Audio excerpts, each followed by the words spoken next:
It's been great discussing this morning so far about some of your experiences looking at policy guidance, the things that we've been experiencing. But I think that when we think about what we're going through at the moment, we can't underestimate the role of leadership in this. So that's why I wanted to have a bit of a chat with you on that. Just by way of introduction, I'm James Blaker and I have the pleasure of leading our consulting team in the UK at BTS, and where I work with clients supporting them on executing strategy, developing more aligned organisations with better capabilities and the right mindset for execution. So I'm going to be joined by David. David heads up our Coach Centre of Excellence for Europe, and David's going to be introducing some of that research today and hopefully a couple of case studies. But if you've not had the pleasure of partnering with BTS before, let me introduce you.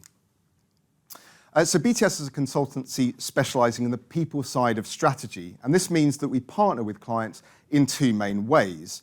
As an end-to-end leadership and talent development partner, which can include working to identify, assess and drive the right skills and behaviours throughout an organisation, or as an execution partner, where we help companies identify the needs to shift and drive the strategy forward and work to embed these shifts.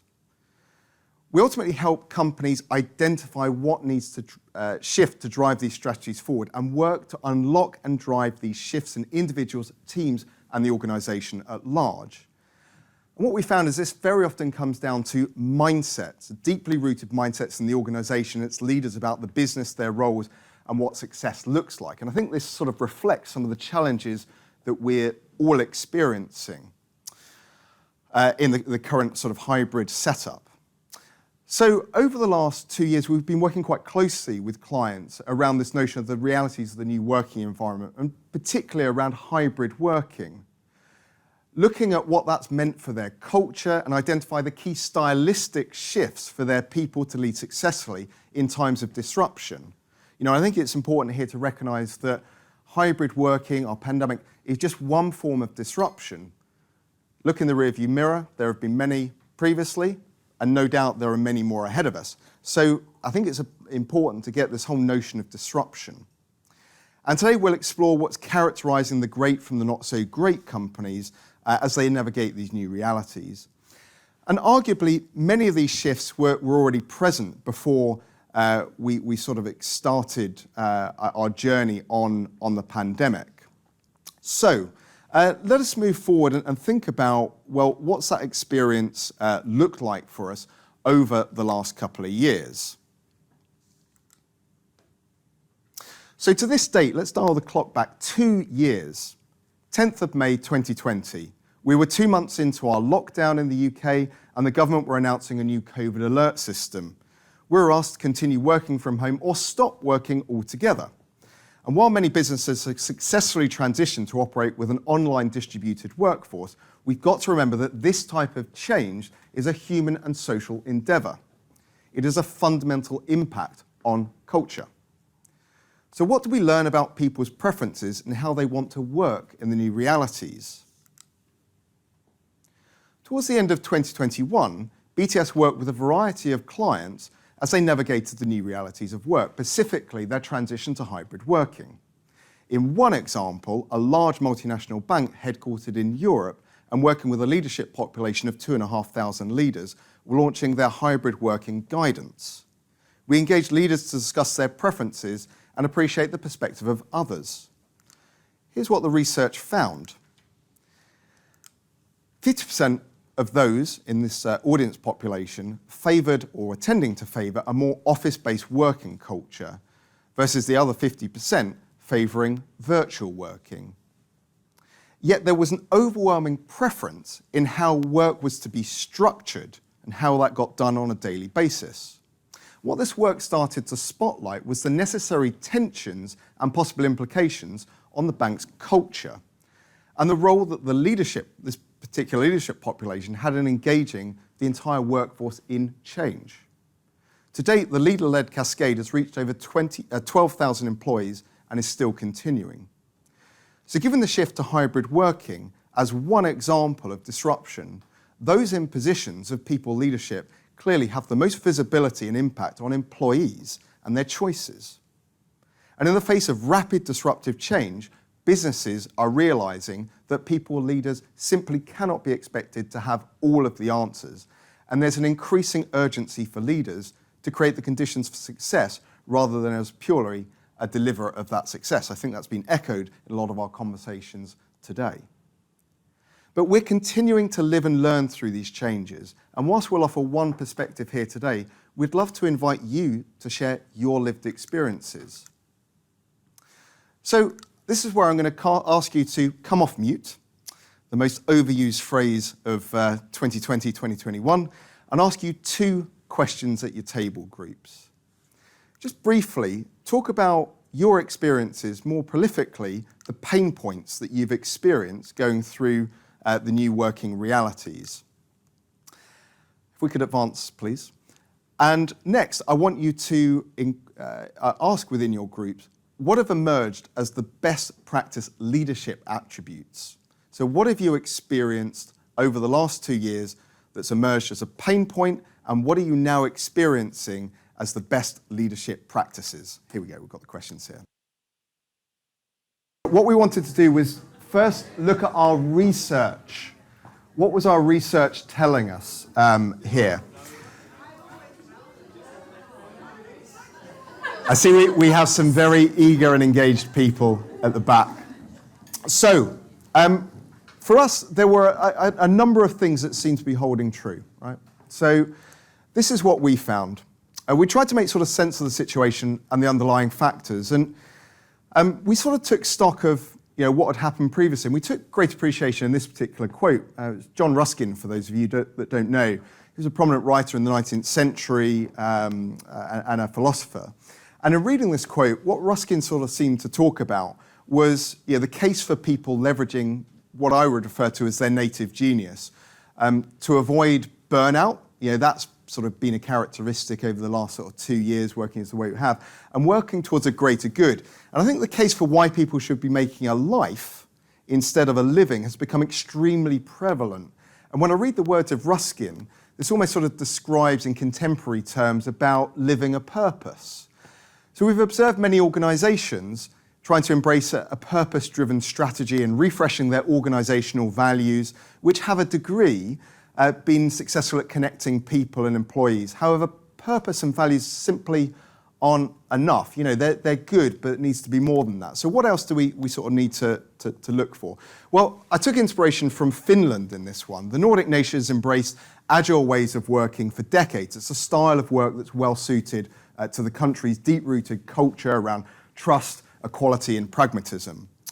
And moreover, a 2018 Eurobarometer study highlighted that 85%, so do the maths, that's more than 4 in 5 Finns, said that they would trust other Finns when making the country's residents in terms of their working styles.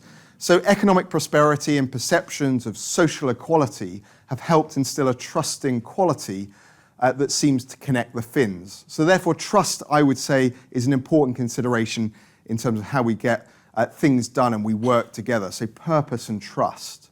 But there's something else that sort of emerged as important. Lockdown severely restricted people's ability to connect, especially in the initial lockdowns when we were asked to comply and sort of figure it out.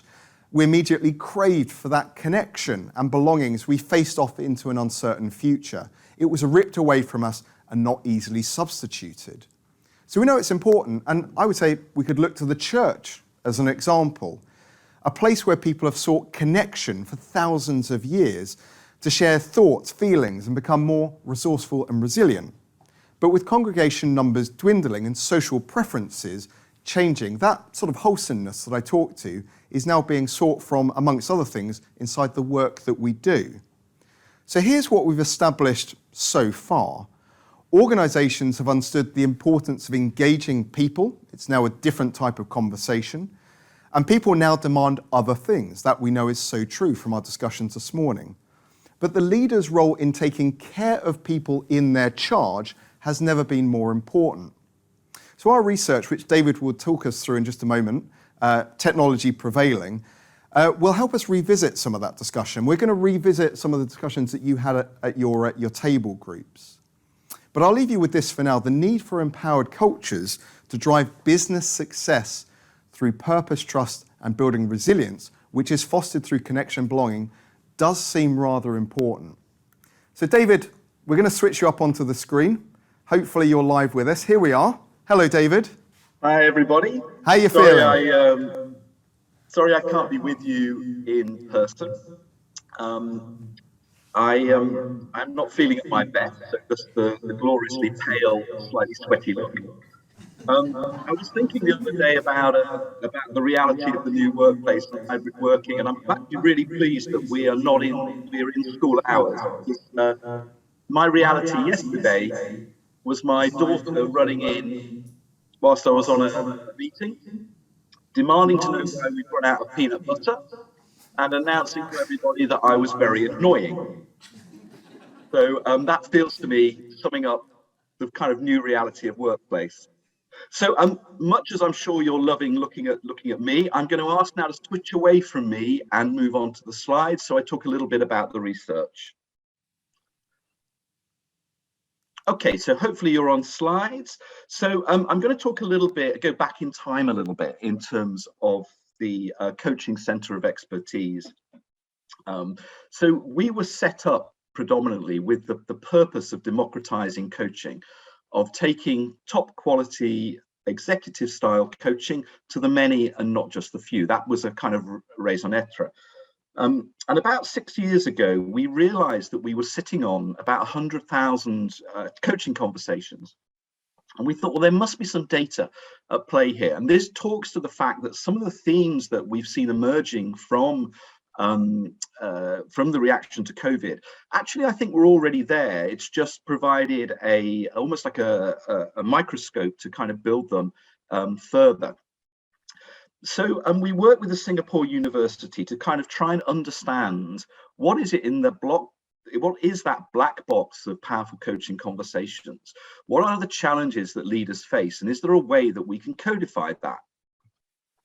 So first thing we discovered, as James has already mentioned, is that if you're going to change behavior over quickly and help embed, then actually the place to start is someone's mindset. And what do we mean by mindset? Well, the mindset is the worldview an individual and is composed of the beliefs, assumptions, and responding feelings and physiology. It's an integrated system and shapes behavior. It's the stuff that sits below the surface. And the reason we felt that this is important, because our mindset leads to a chain. Depending on the mindset that we hold, often that then leads to our behavior. And of course, our behavior leads to an impact, and the impact that we have personally creates a result. So when James asked his questions early, some of the feedback on the chat was talking about some of the challenges and some of the attributes that leaders have that have proved successful.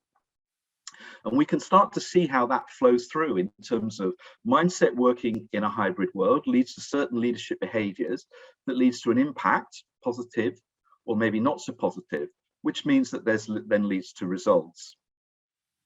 The second thing we discovered is that actually you could kind of think that there are 4 types of conversation come up again and again and again. And if we look at the next slide, and the next one. So what are those 4? Well, the first one is the B space. And at the heart of each of these mindset is a bit of a root cause. It's something that when we take it back, well, what do we really mean by that? Being at my best with health and well-being, resilience and resourcefulness and authenticity. And online, in the kind of chat, we heard a number of people talking about the importance of resilience. And in terms of attributes, in terms of that have shown leaders to succeed in this new world. The second one is more about what we call relate.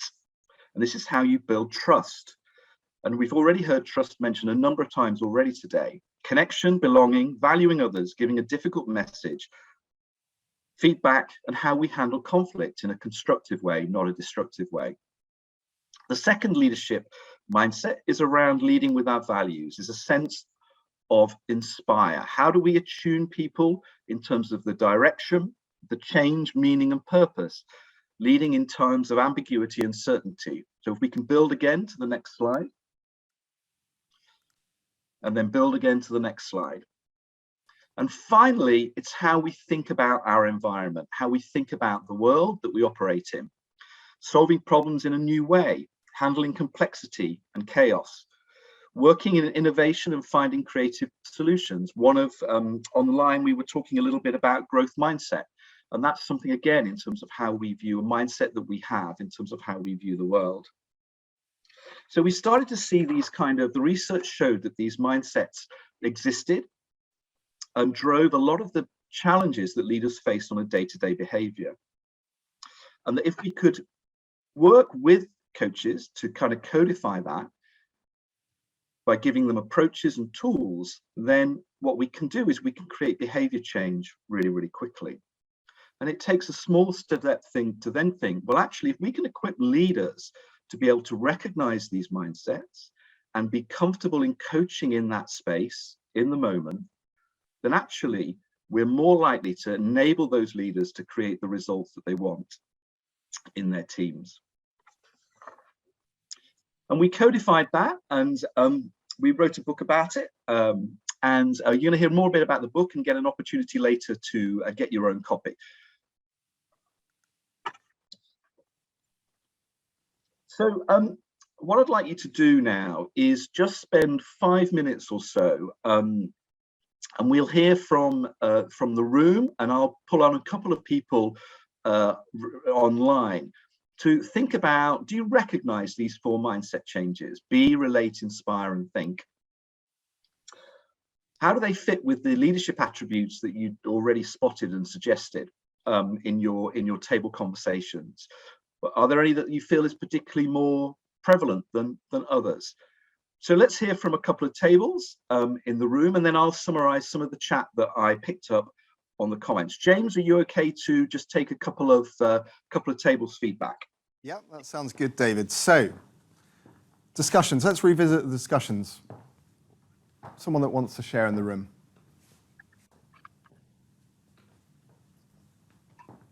Richard, go for it.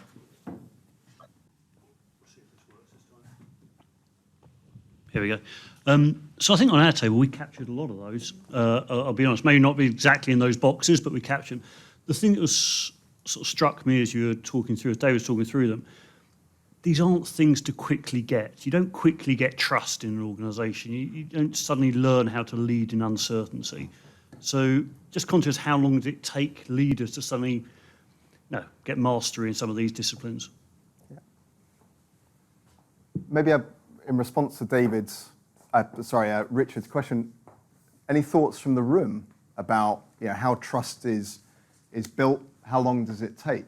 And what have you seen change over the last 2 years? Please, thanks.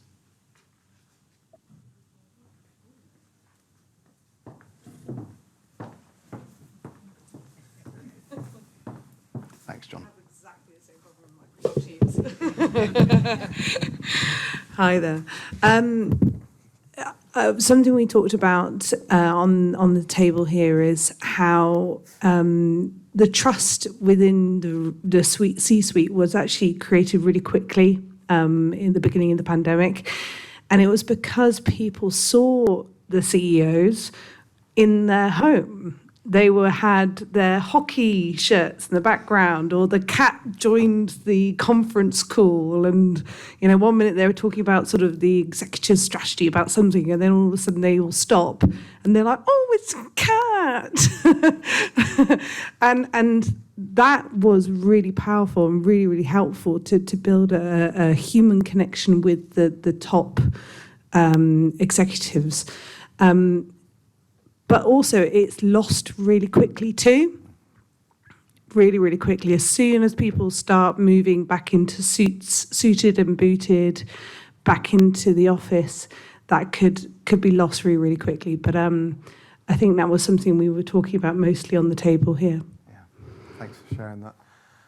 How about some of the others here, please?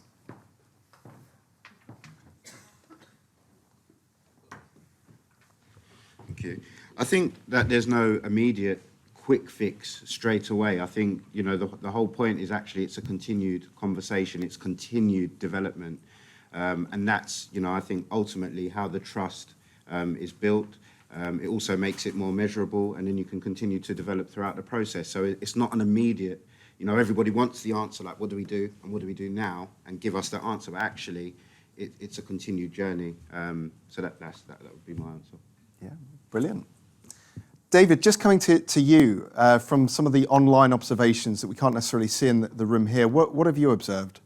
Yeah, no, there was a lot of really good stuff came out online. So Ian spoke about managing ambiguity, which if you think about those kind of mindsets we spoke about, there's a couple at play there, isn't there? One is how we think about things, how we think about the ambiguity that we're faced and the disruption that we faced. But secondly, how we manage our resourcefulness and resilience around that ambiguity.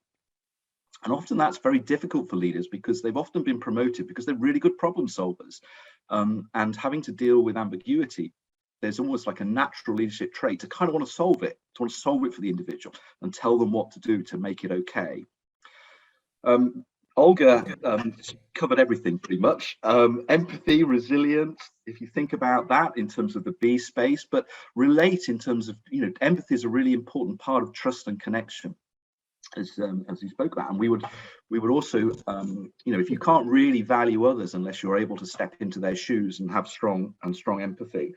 And then Danielle raised a really interesting point about her own sense that she maybe doesn't feel she comes across in a new team in quite the way that she would like to in this online hybrid world. And interesting, in terms of, therefore, there's a little bit in terms of what Danielle's saying there. It's tricky. How do I really connect with people and stay true to myself in terms of how, be and relate again? So a number of good points, I think, that kind of followed that. And to pick on that in that thinking, if we click on to the next slide. So the person in the room that said, actually, it's not a quick fix, it's an online development conversation. I think it hits the nail exactly on the head in terms of our thinking is, if we're really going to be able to create the results that we want quickly in the challenges of the disruption that we face in this world, then there's something around being able to have those powerful coaching conversations that empower, that shift away so the leader views themselves as somebody who creates the conditions for success and not necessarily is responsible or accountable for that success, as in having to solve the problem and drive the workload. And in doing that, if we could equip leaders to be able to spot those four areas, the relate, be the relate, and be able to give them an experience where that they can have some tools and processes to work with each of their team in the moment, not in like 90-minute sit down formal conversations, then actually we can create quite a big shift in the culture of an organization and transformation and change. And I'm going to talk about a couple of specific examples here that maybe illustrate this. So I want to talk a little bit, if we go on to the next slide, about a multi-billion-pound global pharma business. And this is the challenge that they face. They've got about 48,000 leaders globally. We focus on one particular market. But the challenge they faced was fivefold, really. They had over-reliance on one dominant product. And unfortunately, that product the patent was about to come up. So they were about to walk into increased competition and price pressures that they'd never experienced before. They're operating in a market that was increasing in complexity and legislative compliance, and COVID was about to make that even more difficult. Excuse me. They'd also only recently been de-invested from their parent company, so they were a relatively new business. And they had some leadership behaviors that admittedly inherited from the parent business that didn't benchmark favorably. They carried out a benchmarking exercise externally and found that there was some gaps in their own leadership scores versus those of the benchmark groups. So the board developed a vision and a strategic plan built around becoming a much more customer-centric, pipeline-driven business, and that the one size fits all would not deliver long-term growth. So what was also became apparent was the existing leadership culture could hold them back. It was a big risk to being able to make that strategic shift. And so the first thing is identifying a really clear from and to move. So they wanted to move from tell and command to a much more leadership that's based on empower, coach, and inspire. And you can see some of the other shifts there that they wanted to achieve in their population. And they saw actually, if we could, they summarize that in one sentence: to establish a more coaching mindset and style of leadership with the capability and the confidence to have those powerful everyday leadership conversations in the moment. So this is about thinking, how as a leader can I have a more coaching style of leadership in every conversation that I have? So what did we do? So we had 4 key stages. The first of these was experience great coaching. The board recognized the importance of investing this element. They just knew they didn't have the internal capability or the resource. Therefore, we coached everybody via 6 60-minute individual coaching sessions. The leader worked on their own personal shift with a BTS accredited coach, linked to their new leadership expectations. And in this way, they got a double loop learning, basically. That not only did they experience their own powerful shift as a leader, but they also experienced what great coaching would look like, and how they could take elements of that into their own conversations. We then worked on developing great coaching skills with 2 90-minute webinars and 1 one-day workshop. Now, I won't go into the detail of the content of this, but it was built around how do you spot those 4 powerful conversations, and how can you have those in a coaching style effectively and quickly. Well, can we go back?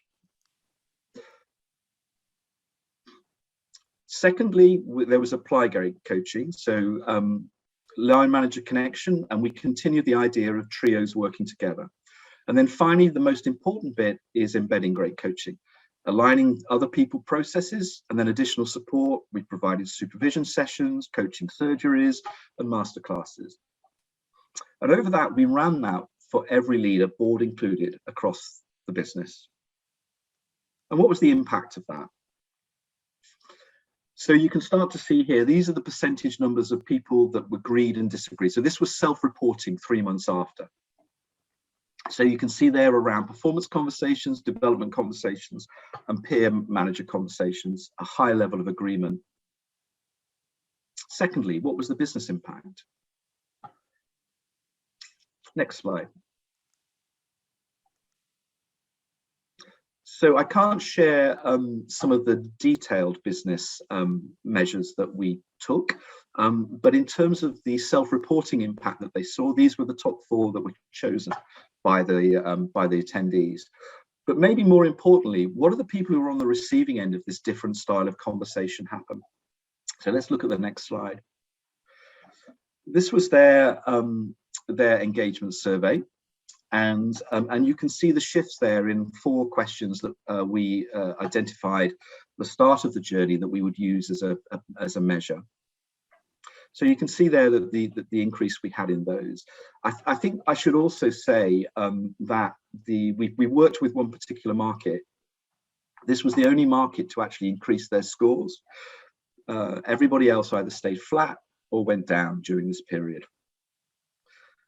So what we're seeing here is we're seeing the ability to focus on creating the conditions for success in a hybrid world, having an impact on the experience of each individual that worked within the organization.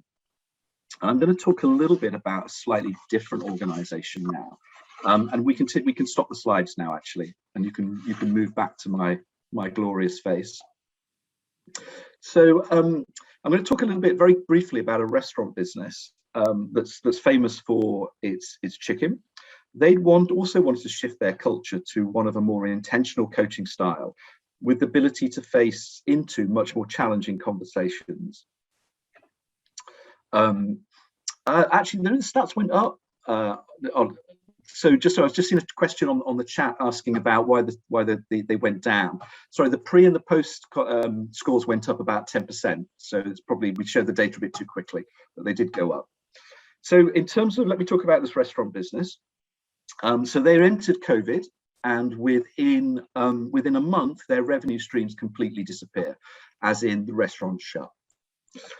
So the challenge they face is, well, how can we stop the business going out of business, really? How can we survive?